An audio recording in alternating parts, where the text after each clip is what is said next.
Guten Morgen und herzlich willkommen zu einer neuen Podcast-Folge von mir, Leute. Ich hoffe, euch ist ganz gut. Ja, wir haben wieder mal 11:30 in der Nacht, aber wir freuen uns. Ja, ich kann jetzt gerade schon anfangen zu erzählen, aber du, wir gehen langsam an. Ich kann eigentlich zuerst mal sagen, was geht eigentlich bei euch ab? Was? Bro, ich möchte kurz schnell meine Gedanken nachvollziehen. Ich habe ja so eine Podcast-Pause gemacht und in meinen Gedanken war es halt so, ja, wenn nach 5 Wochen wieder eine Folge kommt, dann wird jetzt erstmal so ein bisschen, ja, nicht so gut laufen und dann kommt es dann wieder. So, einfach weil halt, ja, die meisten haben mich dann nicht mehr auf dem Schirm oder whatever. Alter, die sind ja abgegangen. Nein, ihr könnt euch nicht vorstellen, was mir das bedeutet. Nein, und vor allem irgendwie 80 Kommentare. 80 Kommentare! Fucking 80 Kommentare. Und dann nicht einfach irgendwelche random Kommentare, sondern so richtig cute Kommentare. Wirklich so von, ich habe mich auch vermisst und nein, ich kann einfach nicht mehr. Nein, ich kann nicht mehr. Also wirklich huge thanks. Das ist nicht so scheiße. Nein, wirklich, es hat mich so hart gefreut. Also, das ist so richtig. Du bist so irgendwie weg gewesen und dann kommst du zurück und du wirst einfach so mit einer fetten Umarmung wirst irgendwie wieder begrüßt. Das hat mich so happy gemacht. Darum wirklich. Ja, es ist immer so fucking banal, wenn man sagt, so danke für euren Support, aber ich schwöre es euch, es macht mich so happy. Ja, einfach so, nein, wirklich. Also, ich mir kurz vorstellen, ich habe so eine App, wo immer so Kommentare anzeigt. Und ich so jeden Tag wieder am Aktualisieren und es kommen wieder neue Kommentare und es hört einfach nicht auf mit herzigen Kommentaren. Ja, darum wirklich, also ich weiß auch nicht, ich finde es einfach crazy. Weißt du, ich bin einfach da am Hocken, ich laber von meinem Leben und ich komme so viel Liebe zurück über, das ist insane, das ist so insane. Ja, darum wirklich erstmal, das habe ich jetzt ganz am Anfang von der Podcast-Folge einfach mal schon sagen, das hat mich so fett gefreut. Ja, also, ja, genau. Ich habe diese Woche so viel, also ich hätte wieder im Fall eine 3 Seiten lange Liste, die ich euch erzählen könnte, aber ich habe jetzt wirklich nur die Highlights mal rausgeschrieben und es wird eine geile Folge. Ich freue mich so hart auf die Folge, ich habe jetzt gerade vorher all die ganzen Notizen aufgeschrieben und ich bin so, oh mein Gott, ich bin so hyped auf die Folge. Ja, aber wir fangen von vorne an, wir fangen mit einem Update an, also zuerst Update und nachher gehen wir wieder mal in ein Thema rein, Leute. Ein sehr spannendes Thema, das mich diese Woche sehr beschäftigt hat. Und wo wahrscheinlich auch viel von euch sehr betrifft. Soll ich jetzt schon sagen? Nein, ich tue es noch. Ja, wir gehen jetzt zuerst mal schnell zu den Updates. Erstmal, Bro, ich habe letzte Woche von meinen Rückenschmerzen erzählt. Ich weiss gar nicht, wenn ich die Podcast-Folge genau aufgenommen habe. Ich glaube, genau dann, wo es so schlimmer geworden ist. Und diese Woche war horrible, Leute. Also für die es nicht mitbekommen haben, ich habe ja seit jetzt so, 1,5 Monate habe ich so ein bisschen untere Rückenschmerzen. Und das habe ich irgendwie, ich weiss nicht, ob es wirklich von dort ist, aber ich hatte eine Sportlektion, wo wir so mit so fetten Gewicht haben wir so hin auf dem Rücken gehabt. Und wir haben halt wie so Übungen gemacht, wo man so führen geht und so. Ah doch, ich habe es euch erzählt, jetzt kommt es mir gerade in den Sinn, ich habe nicht gewusst, was ich gemeint habe, es sind Squats gewesen. Das Wort habe ich gesucht. Und wir haben wie so Übungen gemacht. Und wie nach dieser Sportlektion habe ich gemerkt, mein unterer Rücken, der schmerzt ein bisschen. Aber es ist wie so alles, es hat sich auch jetzt angefühlt wie so ein Muskelkater, einfach so ein bisschen verspannt. Und ich habe einfach nichts gemacht. Und nachher, ist das wie einfach nicht mehr weggegangen. Und es hat immer so ein bisschen geschmerzt. Und jetzt eben habe ich letzte Dienstag wieder Bodyforming gehabt. Ich weiß gar nicht, ob ich euch das erzählt habe. Doch, ich glaube, ich habe es erzählt. Aber ich war in dieser fucking Bodyforming-Lektion und halt nichts können. Also, wir haben so eine Einwärmübung gemacht, wo man so gumpelt. Und nachher war es vorbei gewesen. Ich konnte einfach nichts mehr machen. Ja, und ich kann immer noch nichts machen. Also, es ist wirklich seit dem letzten Dienstag habe ich so Herzschmerzen. Und also, eben, es hat dann wirklich einen Abend gegeben, wo ich so Schmerzen hatte, dass ich, also nur schon, egal was ich gemacht habe, wenn ich gelegen bin, wenn ich gehockt bin, wenn ich gelaufen bin, wenn ich gestanden bin, es hat alles so weh gemacht. Ich habe mir Tabletten hintergeschoben, es hat immer noch weh gemacht. Und es ist wie so nicht ein Schmerz, ich kann den wie nicht beschreiben. Weil es ist nicht Muskelkater, es ist nicht irgendwie, weiss doch nicht, wie so ein typischer Schmerz, den ich sonst irgendwie vergleichen kann, sondern einfach so halt unter Rückenschmerz. Irgendwie so, ja, nein, ich kann es nicht beschreiben, es tut mir leid, aber es hat einfach weh gemacht. So. Es ist mehr so, doch, wenn ich so etwas aufgehoben habe, oder irgendwie, wenn ich so mich wenn ich zum Beispiel meine Socken angelegt habe oder so Sachen. Einfach so, das hat hure weh gemacht. Und irgendwann ist es eben einfach alles, was weh gemacht hat. Und ich möchte wissen, ich bin so ein Mensch, ich gehe wirklich, das ist so scheiße, ich gehe nie zum Arzt. Ich weiss auch, eben, wahrscheinlich auch so, weil ich irgendwie, seit ich ausgezogen bin und seit ich das alles alleine muss machen und alleine muss dem Arzt rufen, so Hilfe. Ja, aber ich glaube, das habe ich jetzt alle in der letzten Podcast-Folge erzählt. Aber jetzt kommt ein Update. Und zwar bin ich immer noch nicht zum Arzt. Doch, ich bin jetzt zum Doktor gegangen. Sondern, das ist crazy. Und zwar hat jemand die Kommentare geschrieben. Ich habe jetzt leider gerade den Namen nicht mehr, aber ich habe den Kommentar gesehen. Und zwar hat die Person geschrieben, dass ich soll in eine, oh Gott, ich habe jetzt gerade das Wort vergessen, Permanenz. Heisst es Permanenz? Permanenz soll gehen. Und ich habe nicht gewusst, dass es das gibt. Vielleicht glaube ich komplett hinter dem Mond. Aber das ist ja, also, ich weiß nicht. Ich finde das die wirklich perfekte Erfindung, die ich mein Leben lang gesucht habe. Weil in meinem Kopf hat es nur, entweder gibt es einen Doktor, also so einen Hausarzt, und dann gehst halt wie, der kennt dich, und du gehst regelmäßig, also gehst immer wieder dorthin und einfach so das. Oder du gehst halt ins Spital oder keine Ahnung, einfach notfallmäßig irgendwo dorthin. Das habe ich gedacht, das ist das Einzige, was es gibt. Und ich habe ja einen Hausarzt und der ist halt wie am Arsch von der Welt. Wirklich am Arsch von der Welt, weil der halt in der Nähe ist von dem, wo ich herkomme. Wenn ich jetzt würde dorthin gehen, hätte ich glaube so 1,5 Stunden dorthin. Und ich weiß nicht mal, wer dort irgendeine gute ÖV-Verbindung hat. Das ist wirklich am Arsch von der Welt. Und der ist auch mega, also der ist eigentlich wahrscheinlich, ich glaube, in 1-2 Jahren spätestens pensioniert. Und er schafft auch nur noch 2,5 Tage in der Woche. Darum bin ich auch so mega gewesen, fuck, okay, Freitag kann ich nicht, okay, Wochenende ist auch zu. Das heisst, erst noch 4 Tage gefühlt. Und darum bin ich auch nie zum Arzt nachgegangen. Ja, und ich habe irgendwie aber auch nicht gewusst, wie findest du einen neuen Arzt? Ja, und dann hat eben die eine Person hat dann in den Kommentaren geschrieben, geh doch in eine Permanenz. Und dann habe ich mich so ein bisschen informiert. Und Permanenz, ich finde, das ist perfekt. Da kannst du online einen Termin buchen und da gibt es verschiedene Stationen.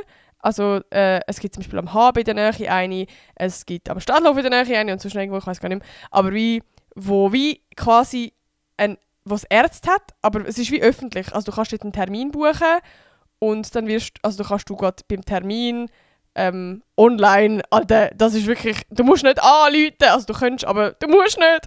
Und dann kannst du dort deine Zeit angeben und du kannst in die Kommentarspalten so anschreiben, was du hast. Und ja, dann kommst du am nächsten Tag dorthin und weil ich jetzt wie das erste Mal dorthin gegangen bin, habe ich kurz ein paar Sachen reinschreiben, so meine Adresse und meine Krankenkasse, bla bla bla, Karte. Schnell zeigen, aber es war mega simpel gewesen. Und dann bin ich zu einer Ärztin geschickt worden und die hat dann einfach halt das gemacht, was halt auch ein Hausarzt machen. Aber in meinen Augen war es so simpel gewesen. Und ich weiss nicht, ich kann mir gut vorstellen, dass viele von euch das schon lieber haben, wenn man so einen fixen Arzt hat, der dich auch so kennt und so. Und ich muss sagen, ich habe es jetzt irgendwie recht angenehm gefunden, dass es jemand ist, der einfach fremd ist, der wie mit frischem Auge mich anschaut. Macht das Sinn? Weil irgendwie, ich weiß auch nicht. Also kurz zusammenfassen, also was jetzt das Problem mit meinem Rücken ist. Ich habe keine Bandscheiben... jetzt habe ich das Wort vergessen. Bandscheiben vor... Alter, ich habe manchmal das Gefühl, ich bin dumm, aber immer wenn ich einen Podcast aufnehme, vergesse ich alle Wörter. Oh mein Gott. Bandscheibenvorfall. Punkt. Da. Bandscheibenvorfall. Das so in der Wirbelsäule. Das ist es nicht. Die hat wirklich Tests mit mir gemacht. Die haben mir ganz den Rücken abgefingert. Also wirklich, ich habe es enjoyed. Aber nein, das habe ich wieder nicht gehabt. Zum Glück, weil das ist auch heavy. Also das ist auch... müssen wir sogar, also im schlimmsten Fall, eine Operation machen. Und ich gehe in eine Woche auf L.A., Leute. Ich werde einen 10-Stunden-Flug haben. Ja. Und darum ist jetzt das Ausschlussding eigentlich vor allem, dass es etwas mit dem Muskel wird sein, also so ist. Und sie hat mir jetzt ein Pflaster gegeben. Ich habe jetzt gerade eins drauf, kann ich euch mal zeigen da. Ich weiß sogar nicht, ob man es sieht. Da.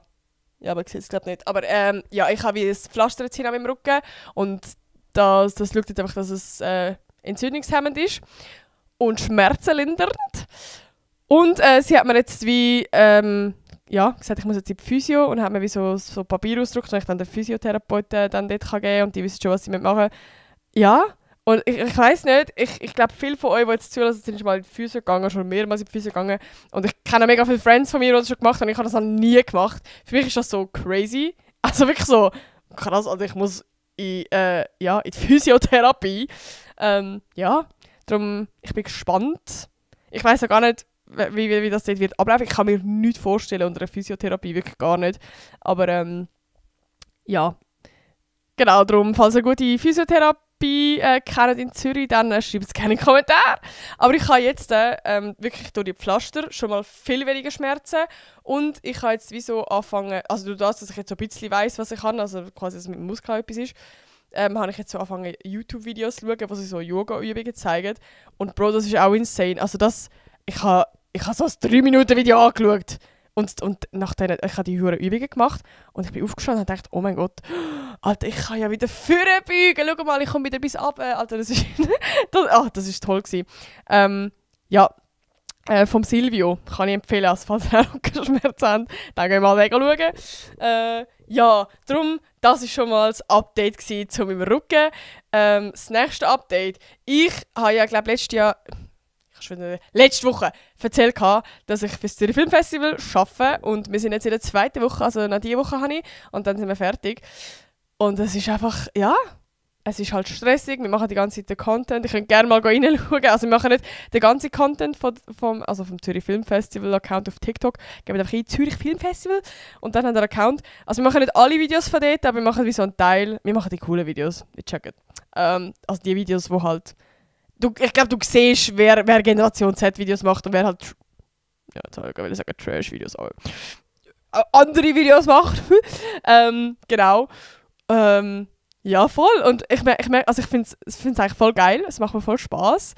Es ist mal was anderes, weil ich bin im TikTok-Game, ich mache ja selber TikToks, aber es ist ja wie eine andere Art. Ich mache ja jetzt also ich denke halt mega so contentmäßig von, dass ich ja Person bin. Im Sinne von, wenn man irgendwo hingeht, dann mache ich einen Vlog über das. Oder, also so Sachen. Oder ich denke mir irgendetwas aus, wo ich ja wie der Host bin.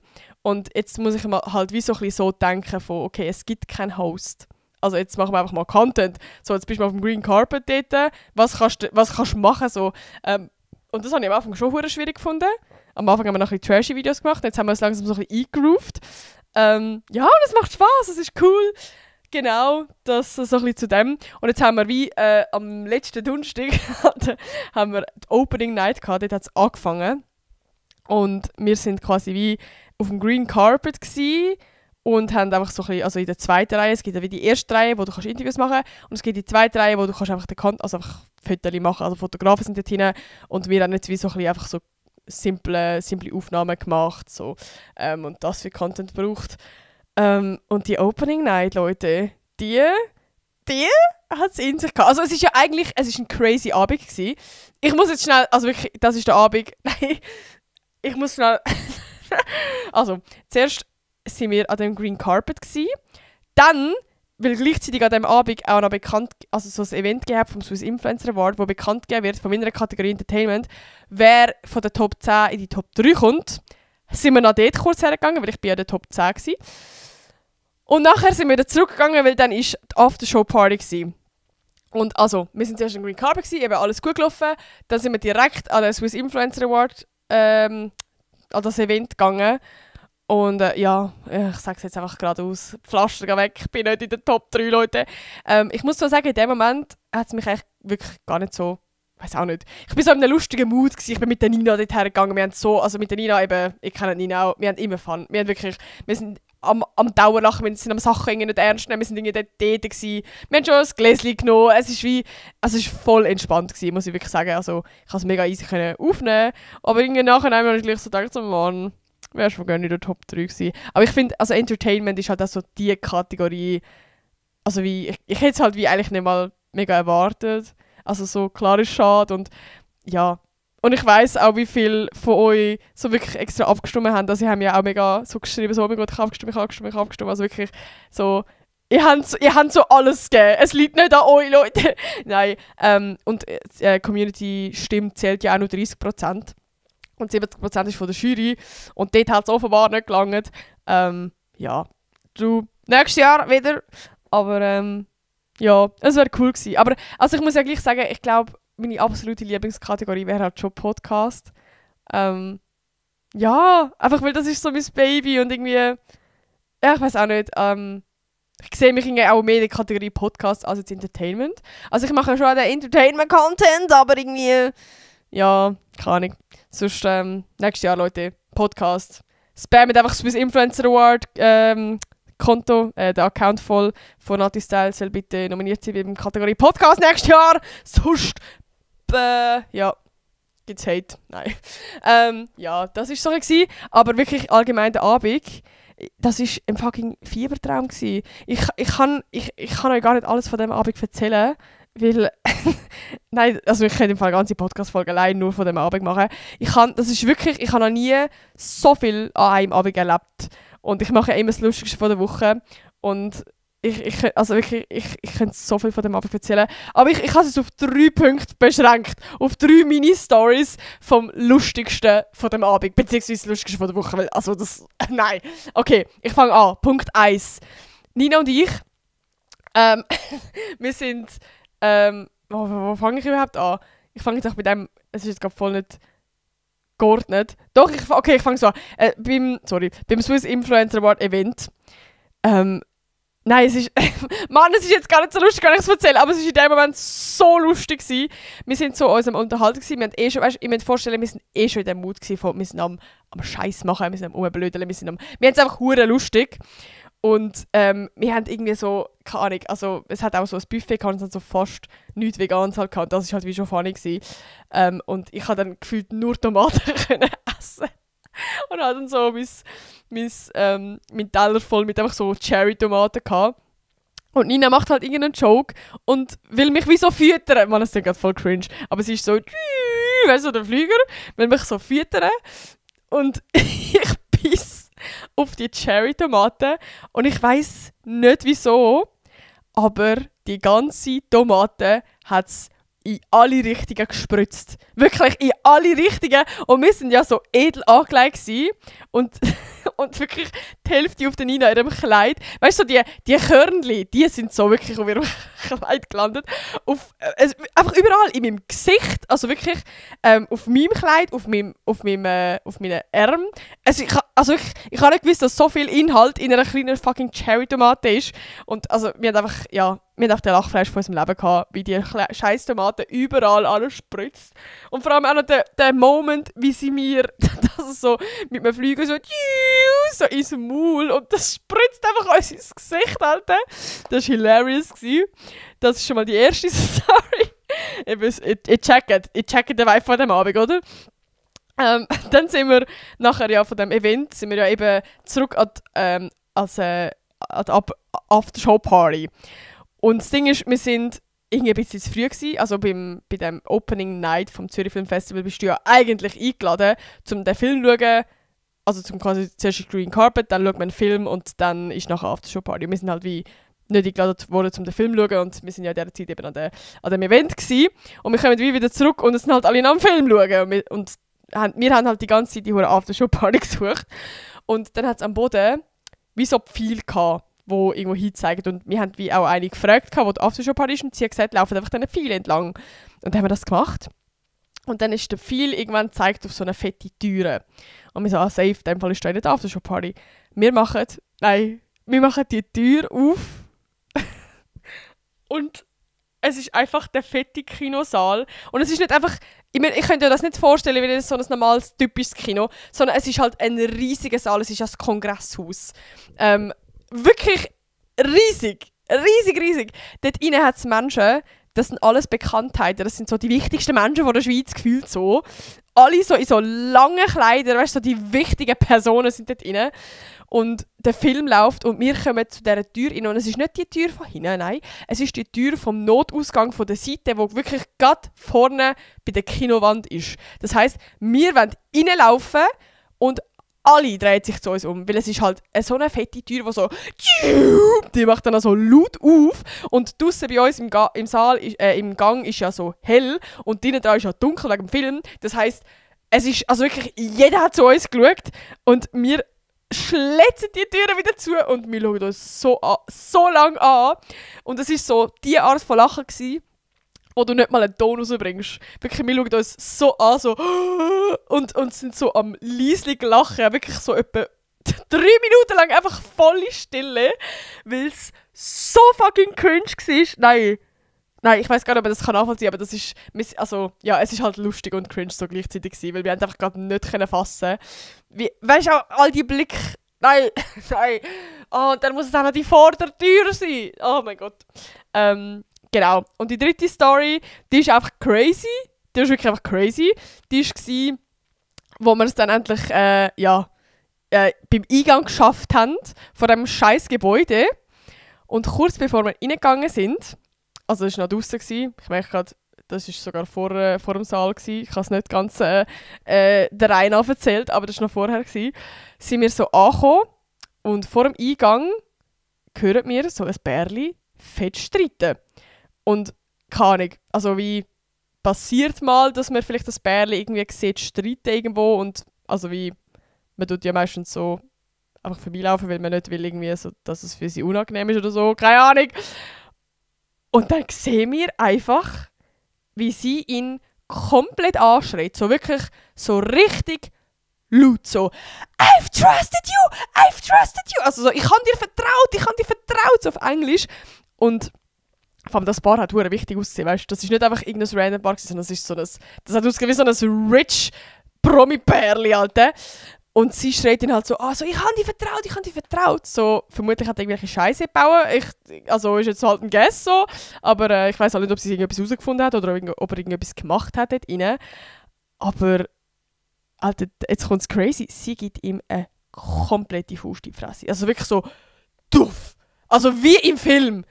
Und der nein, also wirklich, sie hat nicht nur einmal, sie hat so zuerst mal so ein richtiges Ding und dann, ich weiß auch nicht, was, also sie hat ihn, das ist wie so im Film, wirklich wie im Film, sind die so halbwegs am Schlägeln gewesen. Also er ist halt mehr so, sie am Festheben gewesen und sie so am so an der Wand am drücken. Der sich hat so Nasenblüten, nimmt so sein Nasentüchli und tut so an seine Nase. Nein, das ist wirklich wie im Film gewesen. Ja, das war crazy gewesen. Ja, genau, vor allem ich finde es wie auch schwierig, was machst du in dem Moment?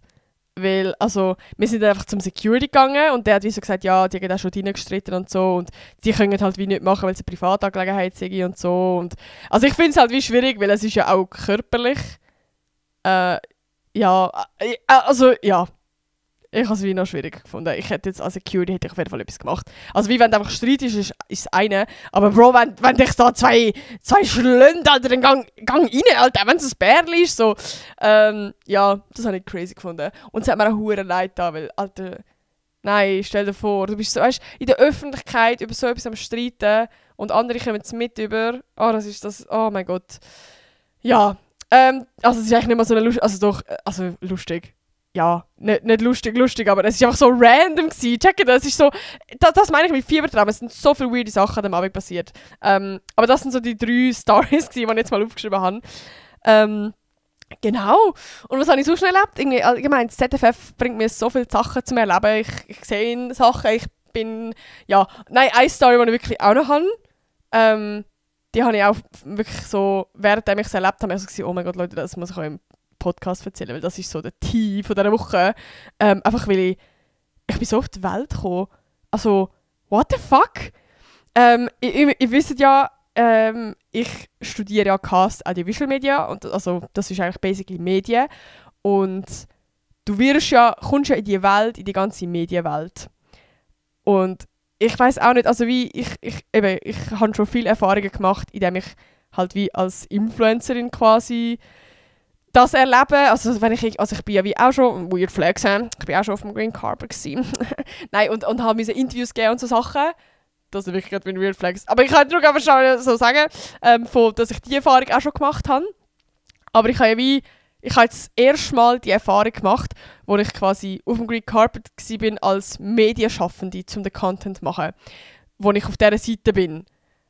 Und das ist insane. Also, oh mein Gott, ich habe mich so gefreut, um das zu machen, weil ich finde das so eine geile Erfahrung, zu auf dem Green Carpet sein, so crazy Leute sehen, können Content machen, einfach all das. Ich habe mich hure gefreut. Und also wirklich, wir haben jetzt vorgestern, ist es vorgestern? Ja, nein, gestern! Alter, die Zeit geht, also wirklich die Tage noch so lange, aber es war gestern gewesen, habe ich einen Dreh gehabt mit der Nina und einer anderen, wo auch im also wo auch in unserem Studiengang ist. Haben wir das dritte, sind wir im Social Media Team, ja. Und wir sind wie, ja, wir haben halt wie, du kommst halt wie so einen Badge über, den du hast. Und der hat jeder, der beim ZFF arbeitet. Wie, also wirklich, wie einfach jeder. Auch jeder von der Presse hat so einen, der auf diesen Green Carpets steht. Und wir wollen halt wie so zum Green Carpet laufen. Und es hat halt wie so eine Stege, eine kleine, wie so 2-3 Schritte, wo du halt wie auf die Seite kommst von der Medienschaffenden. Und vorne dran hat es halt obviously so 2 Securities, die halt dein Zeug kontrollieren. Und wir haben ja wie schon, eben, wir sind jetzt nicht das erste Mal auf dem Green Carpet, die anderen Mal hat es ja auch super funktioniert. Also wirklich, die haben schnell gefragt, wo wir sind. Wir so, ja, wir sind vom ZFF Daily, haben unser Badge angeschaut, ist gut, ja. Weil wir sind ja angemeldet. Wir sind ja nicht einfach so random, sondern du musst dich wie vorher anmelden, wie viele Personen kommen, wie heissen die Personen, die kommen. Und dann sie sich dort einteilen, wo du hinstehen musst und so. Also wirklich, du bist ja angemeldet, das ist nicht einfach random. Dann kommen wir so gestern an, zu den 2 Securities, machen uns das Ding wie immer. Wir sagen, hey, wir sind vom ZFF Daily, mein Name ist bla bla bla, da ist mein Badge so. Und also wirklich, wir haben nicht mal unseren Satz fertig machen.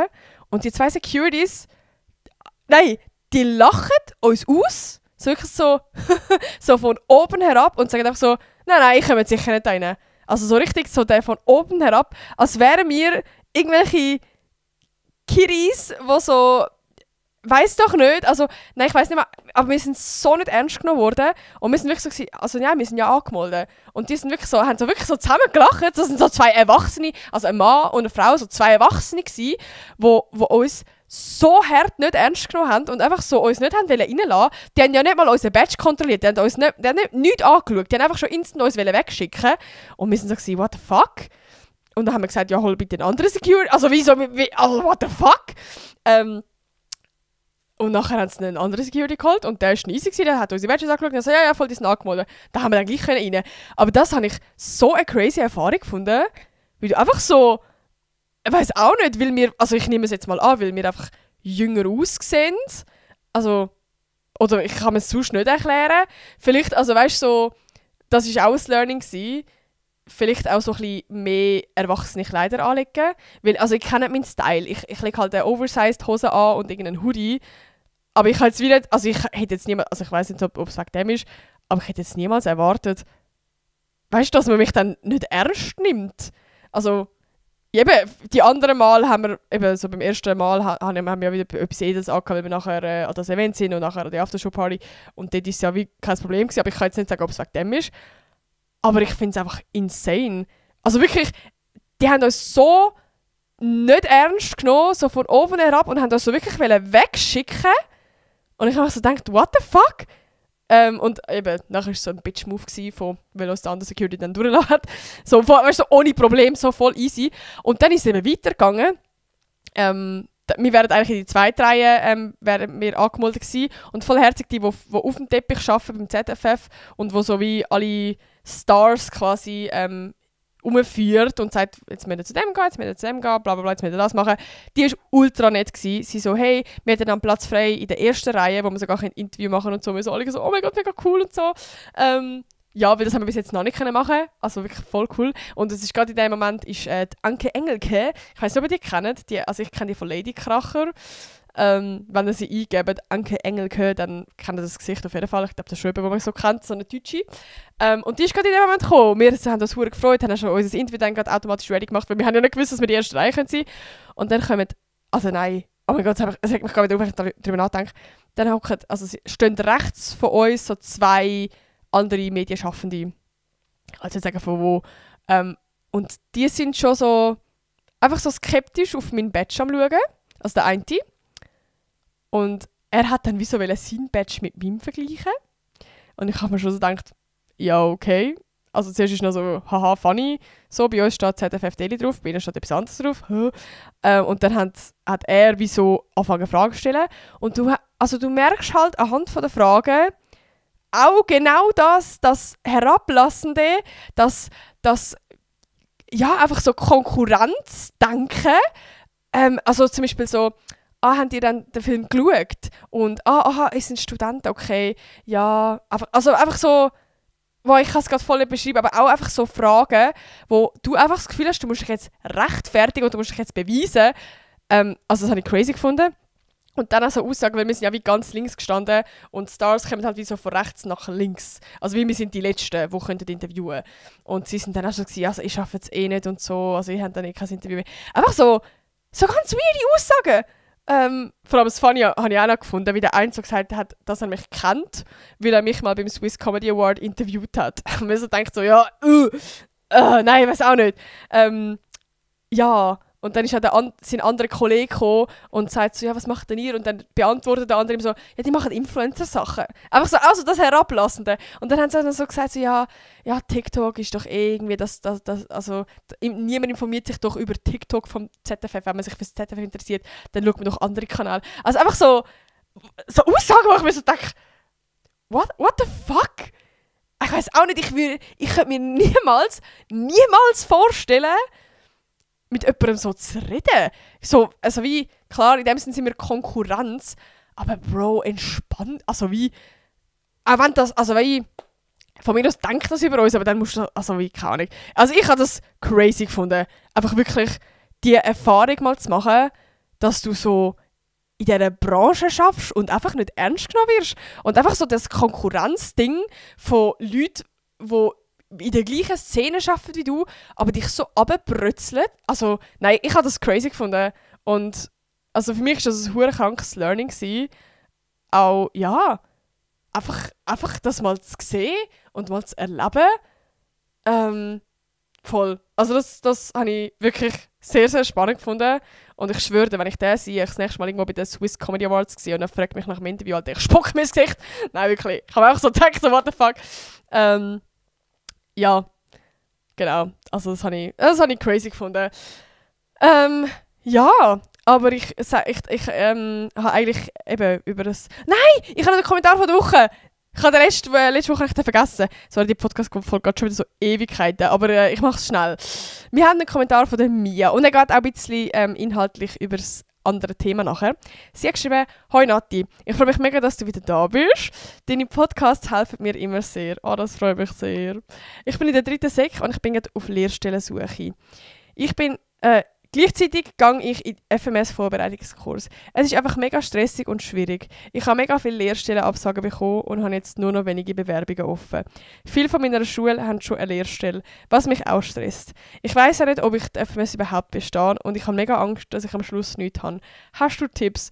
Und ich habe das, ich würde dich gerade umarmen, weil ich kann so relate. Ich habe wirklich genau die gleiche Situation gehabt, weil ich bin auch in der 3. Sek war und ich habe auch Gymi-Vorbereitung gemacht, also eigentlich Gymi-FMS-Vorbereitung, also für die Doppelaufnahmeprüfung.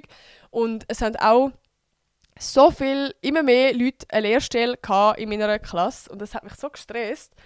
Einfach weil... Ja, es macht einfach so einen Druck von «Fuck, was mache ich sonst, wenn ich die nicht bestehe? Was ist mein Plan C?» Und ja, wenn ich jetzt so zurückschaue, dann denke ich mir so «Bro, Girl, du hast so viel Stress gemacht» und irgendwie, ich weiß auch nicht, ich muss sagen, ich bin irgendwie vielleicht auch zu easy im Leben durchgekommen, aber in meinem Gedanken, also meine Einstellung fürs Leben ist eigentlich immer so, alles hat irgendeinen Grund. Das Leben nimmt seinen Lauf so, wie es irgendwie kommen sollte. Und wenn bei dir jetzt Lehrstellenabsagen kommen, dann hat das seine Gründe. Dann ist das nicht der Ort gsi, wo passend war für dich, sondern es wartet irgendwo noch etwas auf dich, wo passend ist für dich. Und vielleicht ist das die FMS, vielleicht hast du jetzt die ganze Zeit Lehrstellenabsagen, damit du an die FMS gehst, weil dort irgendetwas auf dich wartet. Weil vielleicht, wenn du eine Zusage für eine Lehrstelle bekommen würdest du halt FMS vermutlich nicht machen. Und vielleicht wartet irgendetwas auf dich. Vielleicht wird aber auch eine Lehrstelle dir zusagen und das wird aber die Lehrstelle sein, die genau perfekt ist für dich und die andere Lehrstelle wäre es nicht gewesen, weil sonst hätte es nicht abgesagt. Darum, ich sehe es irgendwie mega so. Und ja, vielleicht, also es klingt jetzt irgendwie mega einfach gerade so als Aussenperspektive und wenn du nicht in dieser Situation bist, aber probier es, ein bisschen irgendwie dem Schicksal überlassen. Weil du hast jetzt wie so alles gemacht, du machst alles, was du kannst, du machst die Prüfung, du bewirbst dich und jetzt kannst du eigentlich wie es dem Schicksal überlassen und schauen, was für dich entschieden wird, wo du hingehst. Und um dir die Angst zu nehmen, auch wenn du jetzt keine Lehrstelle bekommst, auch wenn du jetzt die FMS nicht schaffst, es gibt noch so viele Möglichkeiten, die man sonst noch machen kann. Also gerade zum Beispiel das 10. Schuljahr, ich habe das Gefühl, ist in der Gesellschaft so ein Ding von «Oh mein Gott, da gehen nur Leute hin, die keine Ahnung was, nichts im Leben sich noch Mühe geben». So, er weiß doch auch nicht. Und das 10. Schuljahr ist so etwas Cooles. Ich muss mal schnell Werbung machen für das 10. Schuljahr. Der Can war im 10. Schuljahr, meine Schwester war im 10. Schuljahr. Ich könnte sonst gerne eine Podcast-Folge mit ihr schauen, wo irgendwie heisst, Lehre abbrechen. Weil dort haben wir es, glaube ich, auch vom 10. Schuljahr gehabt. Und das war für sie die schönste Erfahrung gewesen. Das ist so ein Jahr lang einfach, sie hat es so cool gehabt, sie hat Leute kennengelernt, also wirklich, es war das beste Jahr gewesen. Und beim Can auch. Und das ist einfach ein Jahr, wo du dich selber nochmal kennenlernst. Du kannst irgendwie einfach ein Jahr mehr Zeit, um dir wirklich zu überlegen, hey, was willst du wirklich? Ja, weil irgendwie, ich hätte es auf jeden Fall auch gemacht. Hätte ich Gimmi-Prüfung nicht angenommen, aber ich wäre ins 10. Schuljahr.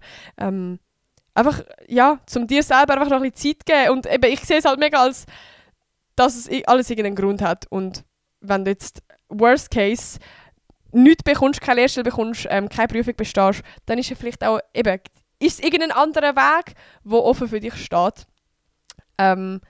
Genau, das wäre so das, was ich jetzt gesagt hätte.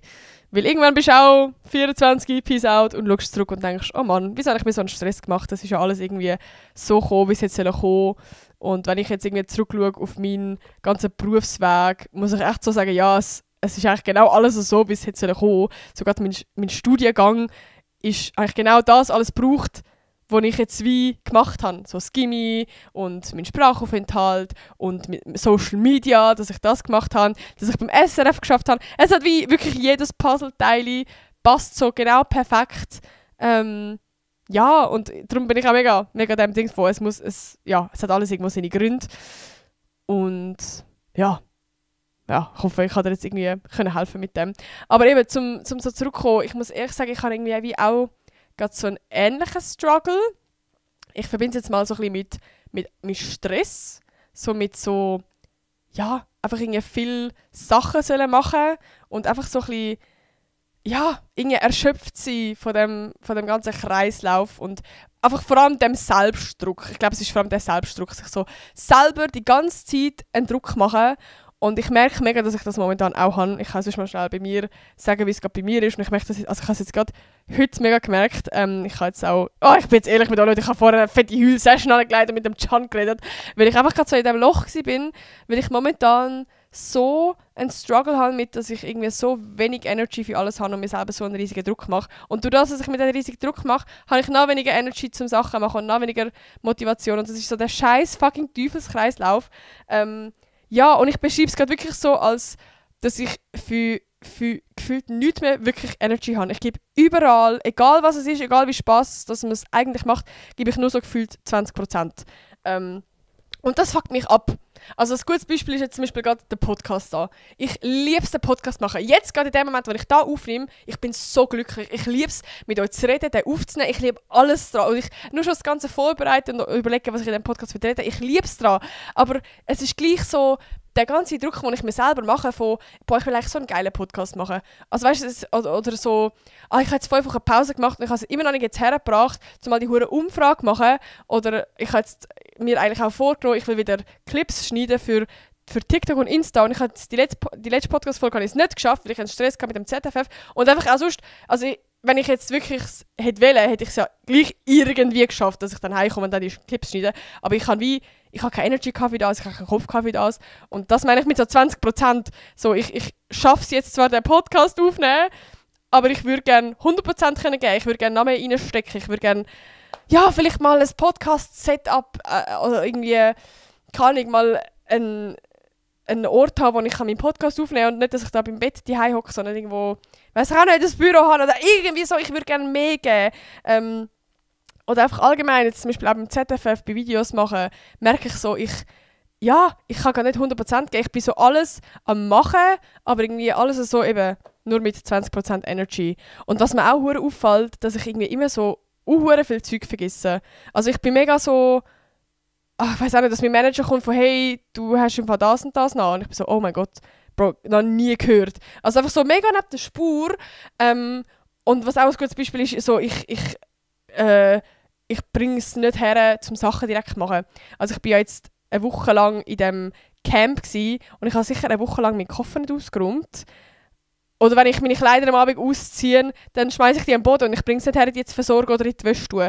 Also einfach so kleine Sachen, so mit Aufräumen. Ich tue wie alles so möglichst wenig Energy machen. Ich schaffe es, mich abziehen und mir das Pyjama anlegen, aber ich schaffe es dann nicht, meine Kleider auch noch versorgen. Das meine ich mit diesen 20%. Oder jetzt auch Brief. Ich schaffe es, den Briefkasten öffnen, den leeren Brief auftragen und auf meinen Schreibtisch legen. Aber ich schaffe es nicht, die huren Briefe öffnen und die scheiß Rechnungen zahlen oder was auch immer in diesem Brief ist. Und das fuckt mich alles so ab, weil es wäre doch alles so easy. Ich muss doch nur den Brief öffnen und nein. Aber ich merke, ich habe so für nichts gerade Energy. Ja, also ich bin irgendwie auch mega in dem Ding von, in dieser Haltung von, alles scheißegal. Irgendwie geht es schon auf. Also weißt du, das so. Und dann bin ich nachher gleich dann so im Stress. Zum Beispiel jetzt auch heute bin ich jetzt so gewesen, fuck, ich muss eigentlich noch einen Podcast aufnehmen, fuck, ich muss eigentlich noch ein Kooperationsvideo schneiden. Ach, scheißegal. Morgen hätte ich ja theoretisch auch noch Zeit. So, probiere es jetzt einfach morgen machen. Und morgen weiss ich dann, ich bin dann im Stress, weil ich muss das und das auch noch machen und ich schiebe ja alles vorher. Und dann, ja, habe ich wieder einen fetten Stress und bin wieder in einer Heulsession und so. Ich glaube, das beschreibt alles ganz recht gut. Also, ganz recht gut. Also, ganz gut. Also, wieder mal Brain. Aber ja, ich glaube, ich verstehe so ein bisschen meinen Struggle. Und ich könnte ja mal sehr gerne Kommentare schreiben, das so ein bisschen nachvollziehen könnt. Ja, einfach so. Ja, so Sachen, die easy wären irgendwie. Ich habe einfach keine Energy für nichts. Und ich habe auch aktiv keine Energy dafür. Ich glaube, ich könnte es schon irgendwie machen, aber ich sage mir auch selbst die ganze Zeit so, nee. Ja. Voll. Und eben gerade durch das, wenn man so selber sagt, so, ja, wenn man so selber so zu streng mit sich ist, dann macht man es nachher eben gar nicht. Eben so das mit Podcast-Folge heute. Ich bin jetzt wie auch mega so streng von mir, fuck, ich habe die Podcast-Clips nicht geschnitten letzte Woche und ich bin jetzt ja auch schon irgendwie im Bischi und bin nicht geschminkt und draussen ist es nicht mal mehr hell. So, ja, scheißegal, ich mache die jetzt morgen. Und eigentlich eben, nein, Bro, du kannst jetzt auch heute machen, morgen bist du nachher, weißt du, wie froh hast du die gemacht, so. Und du, eben, ich habe jetzt auch in dem Moment dann gar nicht daran gedacht, dass ich vielleicht, während ich Podcast-Folge aufnehme, dass es mir voll Spass macht und ich es voll geil finde. Sondern es ist ja in dem Moment einfach nur ein Task, den du erfüllen musst. Genau. Und ich habe ja mit dem Can auch lange geredet. Und also ich kann jetzt wie euch mal so ein bisschen allgemeine Sachen sagen, wo ich jetzt allgemein durch die ganze Zeit jetzt, in letzter Zeit, für mich mitgenommen habe und so ein bisschen besser kann damit umgehen, aber auch durch das Gespräch mit dem Can jetzt. Darum holt euch einen Notizblock für und macht euch Notizen. Also, als erstes Mal, das habe ich jetzt gerade mit dem Can herausgefunden. Das hat mir so geholfen. Und ich finde, das ist so etwas, wo du nicht nur auf diese Situation jetzt kannst anwenden kannst, sondern allgemein, wenn du irgendwie gerade einen Struggle mit etwas hast. Und zwar, vielleicht, wenn ihr meinen Podcast regelmäßig verfolgt, dann merkt ihr so ein bisschen, dass ich sehr gerne Sachen bildlich darstelle, weil ich kann es dann einfacher einordnen und ich kann einfacher mit etwas umgehen dann. Und ich sehe es mega als, dass ein Teufel auf der Schulter hockt und ein Engel. Und ich kann momentan ist mein Teufel sehr laut. Also jetzt eben, wenn ich irgendetwas machen muss, wenn ich den Brief hole, dann ist mein Teufel da und ist mega laut und sagen, Bro, entspann dich jetzt leg den Brief einfach her, du kannst es auch später machen. Das ist so laut momentan und bei allen Sachen, eben wenn ich mich auch am Abend umziehe, dann ist so, Bro, Scheiß drauf, du musst die Hose nicht auch noch auflegen, das kannst du ja noch später machen, so, keine Ahnung. Und dein Rücken tut gerade weh und blablabla, so. Genau. Und ich habe jetzt mit dem Can vorher haben wir so eine Übung gemacht, wo er hat mich dann gefragt, was würde nicht, also gerade in Bezug auf, dass ich jetzt zum Beispiel eine Podcast-Folge machen muss, hat er gesagt, was würde jetzt dein Engel gerade sagen? Und ich bin jetzt so, keine Ahnung, sag du mir, was würde das Engel sagen? Er so, nein, du musst jetzt das sagen.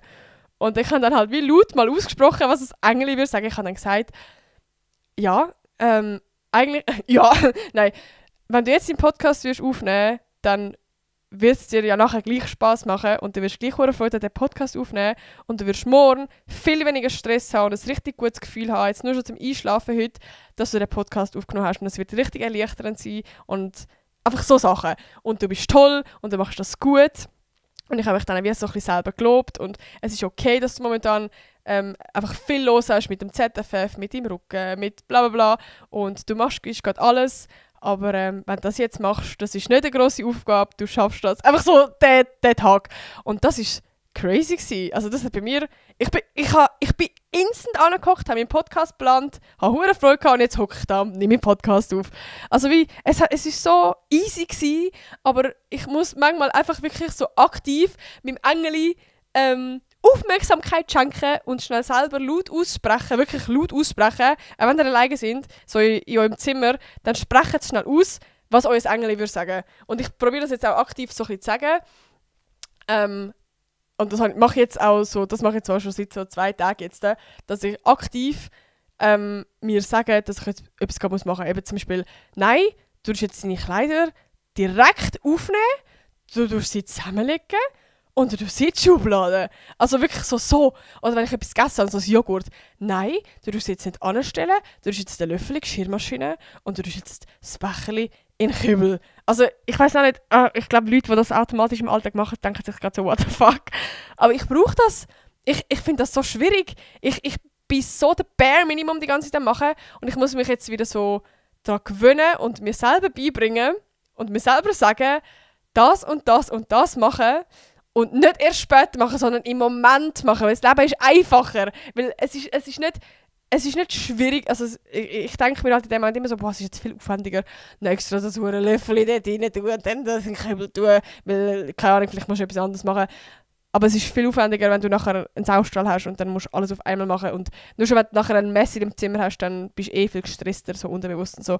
Ja, also das einfach so das Engeli aktivieren, Sachen laut aussprechen und vielleicht sich auch so eben so den Gedanken haben, vielleicht muss das Engeli fragen, wie sieht es aus, wenn ich das jetzt mache? Und dann musst du das Engeli sprechen lassen. Wie sieht es aus, wenn du das jetzt machst, wenn du das jetzt erledigst? Genau. Ja. Und vielleicht auch noch ein wichtiger Punkt, eben nicht riesige Aufgaben machen. Also mir hilft es auch so, eben so ein bisschen sagen, ich muss jetzt nicht die riesige Aufgabe machen, sondern eigentlich muss ich nur den Anfang machen. Also jetzt zum Beispiel beim Podcast. Ich muss jetzt nicht das Equipment aufstellen und den Podcast planen und ich muss nur mal ansitzen und die Podcast-Folge planen. Einfach mal aufschreiben. Und nachher kommt also das, ich muss mich selber so manipulieren für so Sachen, weil ich muss nur den Anfang machen und dann komme ich nicht easy ins Rollen.